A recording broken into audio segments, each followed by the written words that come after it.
صحابی رسول حضرت سیدنا بلال رضی اللہ تعالیٰ عنہ مؤذن رسول عاشق مصطفیٰ سرکار کی جب وفات طیبہ ہو گئی، حضور پردہ فرما گئے، رحلت مصطفیٰ ہو گئی، حضور اپنے مزار اقدس کے اندر چلے گئے تو حضرت بلال کا دل نہ لگا مدینے کے اندر۔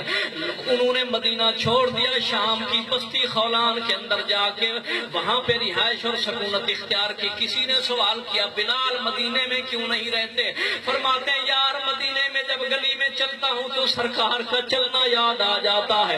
اور جب میں مسجد نبوی میں قدم رکھتا ہوں تو حضور کا مصلی امامت پہ کھڑا ہونا یاد ہو جاتا ہے،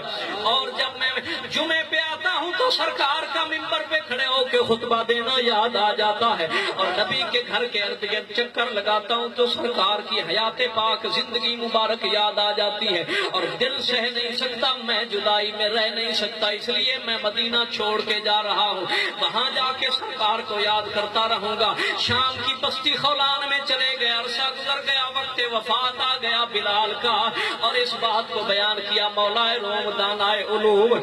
عارف حی و قیوم جلال الدین عارف رومی رحمت اللہ تعالی علیہ مسلمی شریف میں فارسی زبان کی کتاب کے اندر بیان فرماتے ہیں کہ حضرت بلال کی وقت وفات آیا، آپ اپنی چارپائی کے اوپر لیٹے ہوئے تھے اور قدموں کی جانب بیوی بیٹھی ہوئی تھی، اور بیوی اپنے سینے پہ ہاتھ رکھ کے لمبی آہ بھر کے کہتی ہے واہ کرابا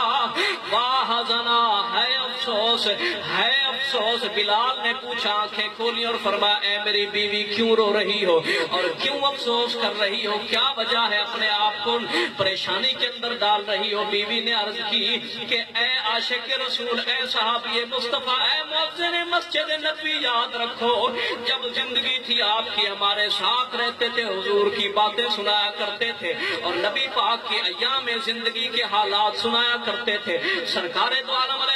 السلام کی زندگی کی باتیں سن کے، حضور کی گفتگو سن کے، محبت رسول کے قصے سن کے، آپ کے چہرے میں نبی پاک کی محبت کی جھلک دیکھ کے ہم مطمئن ہو جایا کرتے تھے۔ آج تو آپ ہم سے جدا ہو رہے ہیں، آج آپ کا آخری وقت ہے، آپ جب چلے جائیں گے ہم کس سے نبی کی باتیں کریں گے اور کس سے سرکار کے قصے سنیں گے اور کس سے نبی کے چہرے کی جھلک دیکھیں گے؟ اے بلال، آپ کا جانا ہمارے لیے باعث پریشانی ہے، باعث غم ہے، باعث حزن و ملال ہے، باعث رنج و آزردگی ہے، ہم روئیں گے، فریاد کریں گے، آپ کا رونا ہمیں آپ کا جانا ہمیں تکلیف دیتا ہے۔ حضرت بلال نے مسکرا کے فرمایا اے نیک بخت، اے نیک نصیب میری بیوی، یاد رکھ کہ میری جو موت ہے یہ کوئی پریشانی والی موت نہیں، میری موت کوئی تکلیف دہ موت نہیں، کوئی تباہی اور بربادی نہیں، کوئی ہلاکت نہیں، کوئی ختم اور فنا ہو جانے کا نام نہیں، بلکہ حضرت بلال نے عربی شعر کے اندر کہا کہ غدن نلقل احبا محمد و صحابہ،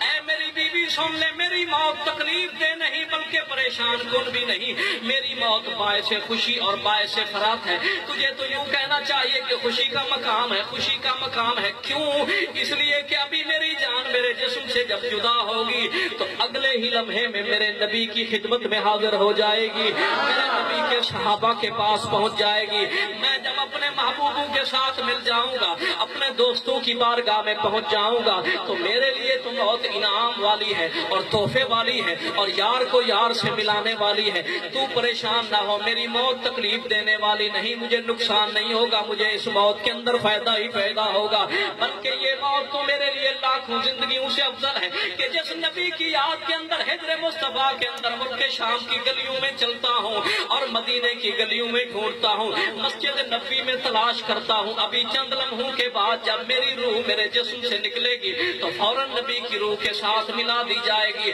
اور محمد مصطفیٰ صلی اللہ تعالی علیہ وسلم کے قدموں کے اندر میں موجود ہوں گا، تو میرے لیے سب سے بڑا خوشی کا مقام ہے۔ اسی بات کو بیان کیا مولا روم دانائے علوم عارف حی و قیوم جلال الدین عارف رومی فارسی زبان کے دو شعروں میں حضرت بلال اور ان کی بیوی کی گفتگو کو بیان کرتے ہیں، بلند کر دیں، بلند آواز سے کہہ دیں سبحان اللہ، ایک بار پھر کہہ دیجئے سبحان اللہ۔ وہ فرماتے کہ حضرت بلال کی اور ان کی بیوی کی بات کیا ہوئی، وہ فرماتے ہیں کہ جفتیوں دی تشبو گشتہ کرب پس بلالش گفت دینے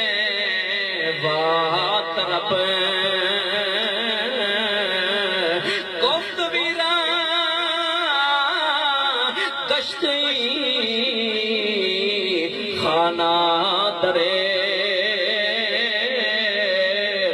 گفت اندر مہنگر منگر بمے